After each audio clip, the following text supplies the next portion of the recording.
Hey, well, hello, good morning, and welcome to Tottenham USA. DJ Paul here, taking a look position by position of possible outgoing. This morning, I touched the midfield, and Benton Kerr became my axe guy.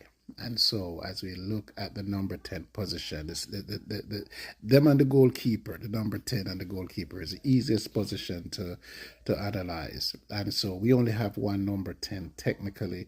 We try to use Kulusevski as that number 10, but for me, just for me, I'm not going to um, speak for anyone. I just don't see him as that number 10 because he doesn't, he plays half of the pitch. He's center back to right, and therefore I need my number 10 to be a roamer like James Maddison, play behind the striker, play with the number 8, go to the left, go to the right. I like to see that kind of movement, like Kevin De Bruyne move around in the midfield, and even a David Silva. You want that kind of movements in your midfield. I don't see that at Spurs, and that again could come down to the last manager, which I will give up on naming him or make my conversation about him.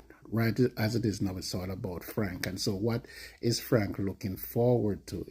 Is he looking forward to say, hey, Maddison is not the guy, or Maddison is going to be my creative force, but at the same time, having only one real number 10 that you can look at that can run the team, is he going to go out and get somebody? I have some suggestions, but this is not the video for it. So I'm just only going to address the lack of having a second quality number 10, and to the extent of it that Kulusevski is not that guy. Like I said, he doesn't create, he doesn't move around, he doesn't put his foot on the ball and run the team.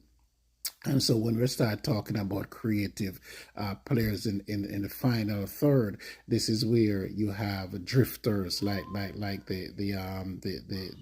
Eza and coming in. I think Morgan Rogers played directly through the middle, so he would not have counted in that respect. And so for me, we don't have any outgoings. If we have to have an outgoing to bring a slasher who is going to come off one of the wings, then it would have to be Kulusevski. It would have to be the man who is going to make room for that player to come in, because we still, and I'm going to address that in my next video, we still need to get a winger in. We also need to get a backup striker. But for now, I'm looking at it and I'm saying we don't have what we need in the club at the number 10 position beyond Maddison, and therefore we need some accommodation. What do you think?